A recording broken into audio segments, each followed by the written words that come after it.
Hello and welcome to बाइक्यूल्स। Human reproduction की series में आज ये 7th लेक्चर है। इससे पहले वाले लेक्चर में हमने फीमेल रिप्रोडक्टिव सिस्टम के बारे में पढ़ा था। आज इस लेक्चर में हम बात करेंगे oogenesis के बारे में। अगर आपने पहले स्पर्मेटोजेनेसिस के बारे में पढ़ा है तो आज का टॉपिक आपको काफ़ी इजीली समझ में आ जाएगा। लेकिन अगर आपने पहले स्पर्मेटोजेनेसिस के बारे में नहीं पढ़ा है तो आई रिक्वेस्ट कि पहले आप स्पर्मेटोजेनेसिस के बारे में पढ़कर आइए और फिर oogenesis को पढ़िए, क्योंकि इन दोनों टॉपिक्स के बीच में काफ़ी सिमिलैरिटी है। तो oogenesis का मतलब क्या है? कहीं पर भी वर्ड आ जाए जेनेसिस, तो जेनेसिस का मतलब होता है फॉर्मेशन। किसकी फॉर्मेशन? ओवम या फिर एक्स की फॉर्मेशन, या हम बोल सकते हैं फॉर्मेशन ऑफ फीमेल गैमेट। अब जैसे कि हम स्पर्मेटोजेनेसिस के केस में पढ़ते हैं कि स्पर्मेटोजेनेसिस स्टार्ट होती है प्यूबर्टी के टाइम पर। oogenesis के केस में ऐसा कुछ भी नहीं है। oogenesis स्टार्ट होगी एम्ब्रियोनिक डेवलपमेंट के टाइम पर, यानी बर्थ से पहले ही, अगर फीमेल चाइल्ड है तो बर्थ से पहले ही एम्ब्रियोनिक डेवलपमेंट के टाइम पर उस फीमेल चाइल्ड के अंदर, फीमेल फीटस के अंदर oogenesis की प्रोसेस स्टार्ट हो जाती है। होगा क्या? हमें पता है ओवरी पेयर में है, तो एम्ब्रियोनिक डेवलपमेंट के टाइम पर दोनों ओवरीज में कुछ मिलियन में सेल्स बनेंगे। इन सेल्स को हम बोलेंगे oogonia, यानी कि गैमेट मदर सेल्स। जैसे कि आप स्पर्मेटोजेनेसिस के केस में पढ़ते थे इमेच्योर जर्म सेल, जिनको हम स्पर्मेटोगोनिया बोलते थे, जो आगे चलकर डिवाइड होकर मेल जर्म सेल यानी कि स्पर्म्स बनाते थे। ऐसे ही फीमेल्स के केस में oogonia यानी गैमेट मदर सेल क्या करेंगे? डेवलप होकर ओवम बनाएंगे, यानी कि एग बनाएंगे। अब होगा क्या? देखिए, oogonia जो है वो एक डिप्लॉइड सेल है। डिप्लॉइड सेल क्यों है? जितने भी ऐसे सेल्स होते हैं जिन्होंने आगे जाकर जर्म सेल्स बनाने होते हैं, यानी कि गैमेट बनाने होते हैं, ये हमेशा डिप्लॉइड होते हैं। क्यों? क्योंकि यहाँ पर जो डिवीजन होती है वो मियोसिस होती है, यानी कि रिडक्शनल डिवीजन होती है, जिनसे इनका क्रोमोसोम नंबर हाफ हो जाता है। और हाफ होने के पीछे का रीज़न क्या है? देखिए, जैसे मेल गैमेट होगा यानी स्पर्म होगा, उसके अंदर क्रोमोसोम नंबर हाफ होंगे, वैसे ही फीमेल गैमेट होगा यानी कि ओवम होगा, इसके अंदर भी क्रोमोसोम नंबर हाफ होंगे। अब ये हाफ और हाफ क्रोमोसोम नंबर वाले गैमेट सेल्स जो है ये फ्यूज़ कर जाएंगे, फर्टिलाइज कर जाएंगे और एक नया सेल बनाएंगे जिसको हम बोलेंगे जाइगोट, जो कि डिप्लॉइड होगा। अब इस जाइगोट में क्या होगा? मदर से भी हाफ करेक्टर्स आएंगे और फादर से भी हाफ करेक्टर आएंगे और इसकी प्लॉइडी पूरी हो जाएगी। तो दिस इज़ द रीज़न कि ये जो गैमेट्स होते हैं ये हमेशा डिप्लॉइड होते हैं। oogenesis स्टार्ट करने से पहले आई होप कि आपको माइटोसिस और मियोसिस के बीच का डिफरेंस पता होगा। अगर आपको माइटोसिस और मियोसिस के बीच का डिफरेंस नहीं पता है तो चलिए पहले हम माइटोसिस और मियोसिस के बीच का डिफरेंस करेंगे। देखिए, हमारे पास है ना दो तरह की सेल डिवीज़न होती है। एक सेल डिवीज़न को हम बोलते हैं माइटोसिस और दूसरी सेल डिवीज़न को हम बोलते हैं मियोसिस। माइटोसिस को हम इक्वेशनल डिवीज़न भी बोलते हैं। इक्वेशनल डिवीज़न मतलब यहाँ पर एक सेल होगा जो डिवाइड कर कर दो नए सेल्स को बना देगा। मान लीजिए इस सेल के पास 46 क्रोमोसोम है, यानी कि ये डिप्लॉइड है, तो जो दो नए सेल बनेंगे उनके पास भी क्रोमोसोम नंबर सेम रहेगा। मतलब एक सेल ने कन्वर्ट होकर दो नए सेल तो बना दिए पर क्रोमोसोम नंबर सेम ही रहा। मतलब सिंपली हम ये बोल सकते हैं कि सिर्फ जो सेल है उसने अपने नंबर को इंक्रीज़ किया है माइटोसिस करवाकर। On the other hand meiosis क्या है? सबसे पहली बात तो आप ये याद रखिए कि मियोसिस 2 स्टेजेस में होता है, मियोसिस 1 और मियोसिस 2। तो देखिए होगा क्या? एक सेल है, इसमें मियोसिस 1 होगी तो ये सेल दो नए सेल्स बना देगा। अब मान लीजिए इस सेल के पास 46 क्रोमोसोम है, यानी कि ये डिप्लॉइड है। मियोसिस 1 होने के बाद यहाँ दो सेल बन गए पर दोनों में क्रोमोसोम नंबर हाफ हाफ हो जाएगा, यानी ये डिप्लॉइड सेल कन्वर्ट हो जाएगा, डिवाइड होकर दो नए सेल बना देगा, जो नए सेल्स होंगे हैप्लॉइड। अब इन दोनों सेल्स में मियोसिस 2 होगी और मियोसिस 2 होने के बाद ये दोनों सेल्स दो नए नए सेल्स बना देंगे। मतलब इस सेल ने डिवाइड कर कर दो सेल बनाए और इस सेल ने भी डिवाइड कर कर दो सेल बनाए। पर मियोसिस 2 एकदम माइटोसिस जैसा होता है, यानी कि इक्वेशनल होता है। ये जो नए सेल्स बनेंगे इनमें क्रोमोसोम नंबर सेम रहेगा। आई होप आपको समझ आ गया होगा कि माइटोसिस जो है वो इक्वेशनल डिवीजन है, मतलब एक सेल दो नए सेल बनाएगा पर क्रोमोसोम नंबर सेम रहेगा।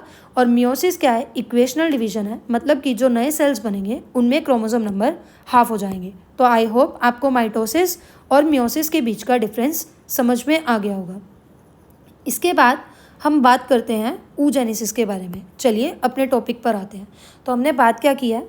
ये बात कर रहे हैं हम एम्ब्रियोनिक डेवलपमेंट के टाइम पर, कि एम्ब्रियोनिक डेवलपमेंट के टाइम पर क्या हो रहा है? ओवरी के अंदर मिलियंस में oogonia है जो कि डिप्लॉइड है। पहला जो फेज़ होगा वो होगा मल्टी मल्टीप्लिकेशन फेज। इस मल्टीप्लिकेशन फेज में क्या होगा, ये जो ऊगोनिया है ये माइटोसिस करेंगे। माइटोसिस मतलब कि इक्वेशनल डिवीजन, मतलब ये ऊगोनिया अपने जैसे और सेल्स बना लेंगे जिनका क्रोमोसोम नंबर सेम ही रहेगा। अब कुछ ऊगोनिया में ग्रोथ होगी, मतलब कि जो सेकंड फेज हमारे पास होगा उस फेज को हम बोलेंगे ग्रोथ फेज। और ये ग्रोथ फेज के बाद क्या होगा कि ये ऊगोनिया कन्वर्ट हो जाएंगे कुछ सेल्स में जिनको हम बोलेंगे प्राइमरी ऊसाइट। यहाँ पर करेक्शन कर लेना, ये प्राइमरी ऊसाइट है। अब देखिए यहाँ पर कोई भी रिडक्शनल डिवीजन नहीं हुई है, तो जो ऊगोनिया की प्लॉइडी होगी डिप्लॉइड, वही प्राइमरी ऊसाइट की डिप्लॉइडी होगी, यानी प्राइमरी ऊसाइट भी डिप्लॉइड होंगे। अब एम्ब्रियोनिक डेवलपमेंट के टाइम पर ही इन प्राइमरी ऊसाइट में मियोसिस 1 स्टार्ट होगी, मतलब कि रिडक्शनल डिवीजन स्टार्ट होगी। पर हमें पता है ये जो मियोसिस 1 है ये 4 स्टेजेस में होती है, प्रोफेज 1, मेटाफेज 1, एनाफेज 1 और टीलोफेज 1। तो प्रोफेज 1 के स्टेज पर आकर ये मियोसिस 1 यहीं रुक जाएगी, मतलब प्राइमरी ऊसाइट में मियोसिस 1 तो स्टार्ट हुई एम्ब्रियोनिक डेवलपमेंट के टाइम पर प्रोफेज 1 में आकर ये मियोसिस 1 अरेस्ट हो जाएगी, यानी कि ये मियोसिस 1 रुक जाएगी, ये डिवीजन रुक जाएगी। अब जो फीमेल चाइल्ड है उसका बर्थ हो गया, चाइल्डहुड निकल गया, वो फीमेल चाइल्ड 12-13 साल की हो गई, यानी प्यूबर्टी आ गई। प्यूबर्टी के केस में क्या होगा, कुछ हार्मोन यानी कि गोनाडोट्रोफिन रिलीजिंग हार्मोन रिलीज होंगे और मियोसिस 1 कंप्लीट होगी। क्योंकि मियोसिस 1 कंप्लीट होगी तो ये प्राइमरी ऊसाइट 2 नए सेल में कन्वर्ट हो जाएगा। और नीडलेस टू से मियोसिस 1 रिडक्शनल डिवीजन है, इसीलिए ये जो 2 नए सेल बनेंगे इनकी प्लॉइडी क्या होगी, ये हैप्लॉइड होंगे, मतलब कि क्रोमोसोम नंबर हाफ हो जाएगा। अब जैसा कि हम स्पर्मेटोजेनेसिस में पढ़ते थे कि वहाँ पर जो मियोसिस थी वो इक्वल थी, मतलब जो नए सेल्स बनते थे वो इक्वल साइज़ के बनते थे। यहाँ पर जो मियोसिस होगी वो अनइक्वल होगी, मतलब कि एक सेल होगा जिसके पास ज़्यादा साइटोप्लाज्म होगा, मतलब सेकेंडरी ऊसाइट बड़ा होगा साइज में, और पोलर बॉडी स्मॉलर होगी, इसके पास कम साइटोप्लाज्म होगा। इस पोलर बॉडी का एग्जैक्ट फंक्शन अभी भी नहीं पता है, पर यह पता है कि ह्यूमंस के केस में ये पोलर बॉडी डीजनरेट हो जाती है। ठीक है, अब जैसा कि हमने पढ़ा मियोसिस 2 स्टेजेस में होगी, तो पोलर बॉडी तो डीजनरेट हो गई। सेकेंडरी ऊसाइट के केस में मियोसिस 2 होगी, पर इतना इजी कुछ भी नहीं है। जैसे कि मियोसिस 1 प्रोफेज स्टेज में अरेस्ट हुई थी, ऐसे ही मियोसिस 2 मेटाफेज 2 में अरेस्ट हो जाएगी, मतलब इसकी डिवीजन यहीं रुक जाएगी। और ये मियोसिस 2 कब कंप्लीट होगी, जब स्पर्म की एंट्री होगी, यानी फर्टिलाइजेशन से बिल्कुल पहले ये सेकेंडरी ऊसाइट अपनी मियोसिस 2 कंप्लीट कर लेगा और 2 नए सेल बना देगा। अगेन यहाँ पर अनइक्वल डिवीजन होगी, जो नए सेल्स बनेंगे वो बनेंगे ओवम और सेकेंड पोलर बॉडी। ठीक है, तो this was all about oogenesis. पर यहाँ पर बात खत्म नहीं होती है। हमने क्या बोला कि ये जो प्राइमरी ऊसाइट है इसमें मियोसिस 1 स्टार्ट तो हो गई थी, पर ये मियोसिस 1 अरेस्ट हो जाएगी प्रोफेज स्टेज पे। तो जब ये मियोसिस 1 अरेस्ट हो जाएगी प्रोफेज स्टेज पे तो बर्थ से लेकर प्यूबर्टी तक यहाँ पर कुछ चेंजेस होंगे। अब हम बात करेंगे उन चेंजेस के बारे में कि वो चेंजेस क्या होंगे। तो देखिए हुआ क्या कि ये प्राइमरी ऊसाइट में मियोसिस 1 के प्रोफेज 1 में प्राइमरी ऊसाइट की जो डेवलपमेंट है वो अरेस्ट हो गई, मतलब डिवीजन अरेस्ट हो गई। अब देखिए ये प्राइमरी ऊसाइट के साथ क्या होगा, ये फीटस के केस में ही हो रहा है कि प्राइमरी ऊसाइट, ये अंदर वाला जो रीजन है ये है प्राइमरी ऊसाइट।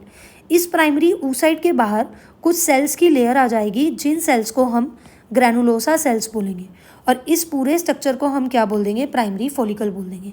ये एम्ब्रियोनिक डेवलपमेंट के टाइम पर ही हो रहा है। यहाँ पर मिलियंस में प्राइमरी फॉलिकल्स बन रहे हैं, मतलब कि बर्थ से पहले ही मिलियंस में प्राइमरी फॉलिकल बन जाएंगे, और बर्थ के बाद कोई भी नए प्राइमरी फॉलिकल यहाँ पर ऐड नहीं होंगे, बल्कि बर्थ से प्यूबर्टी तक आते आते तक इन फॉलिकल्स का नंबर डिक्रीज हो जाएगा, यानी ये फॉलिकल्स डीजनरेट हो जाएंगे। मतलब फीटस के टाइम पर जो मिलियंस में प्राइमरी फॉलिकल थे वो अब सिर्फ 60,000 से 80,000 ही रह जाएंगे। अब क्या होगा, प्यूबर्टी के टाइम पर कुछ हार्मोन्स यानी कि गोनाडोट्रोफिन रिलीजिंग हार्मोन इंक्रीज हुए, और ये गोनाडोट्रोफिन रिलीजिंग हार्मोन क्या करेंगे, इन प्राइमरी फॉलिकल को कन्वर्ट करवा देंगे सेकेंडरी फॉलिकल्स में। तो क्या होगा कि ये जो अंदर प्राइमरी ऊसाइट था, इस प्राइमरी ऊसाइट के बाहर कुछ और ग्रैनुलोसा सेल्स की लेयर आ जाएगी।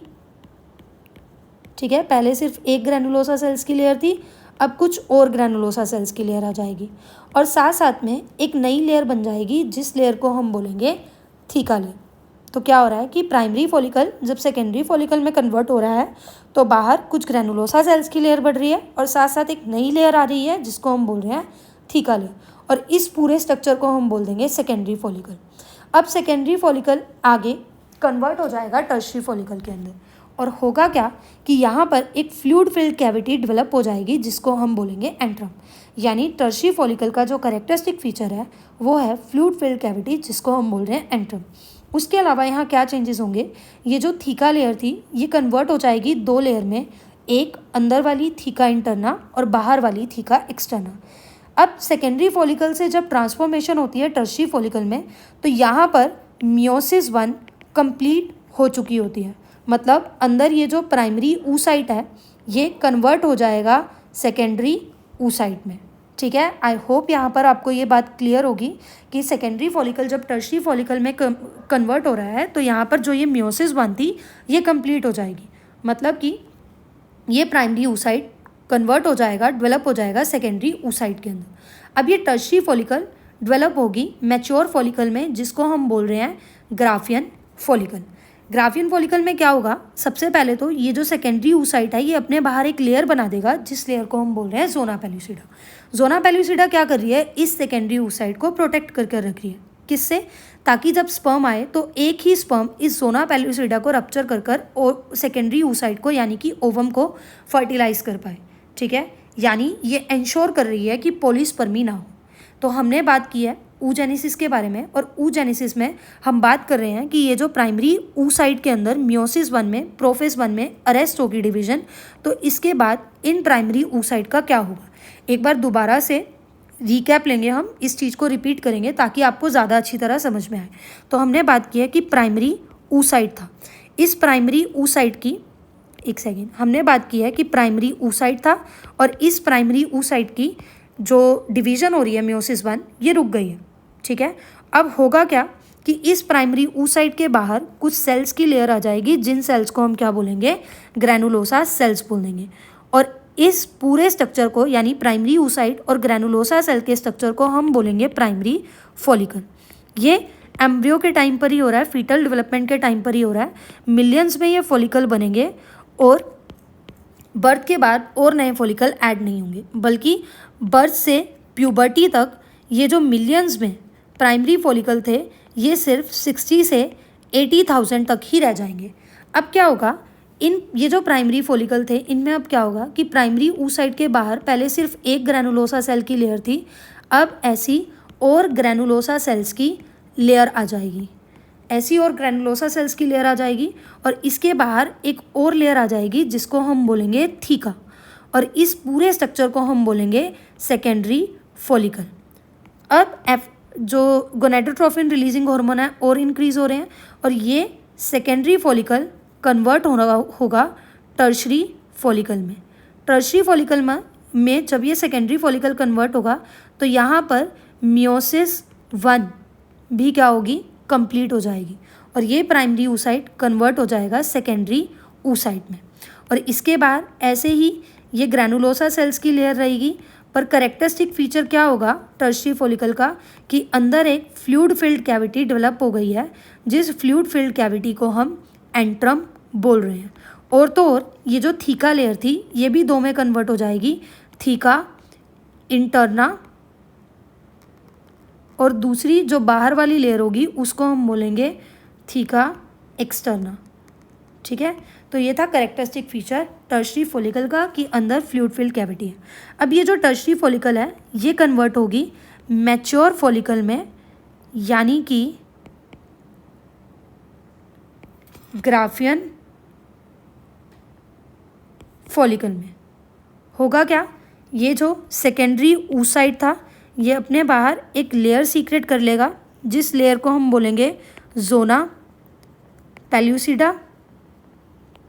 ये जोना पेलुसिडा क्या कर रही है, ये पॉलीस्पर्मी को प्रिवेंट कर रही है। पॉलीस्पर्मी को प्रिवेंट कैसे कर रही है, हमने पढ़ा था जो स्पर्म होता है, स्पर्म के हेड रीजन में एक कैप लाइक स्ट्रक्चर होता है जिसको हम बोल रहे हैं एक्रोजोम, जो कि मॉडिफाइड गोल्गी अपरेटस है।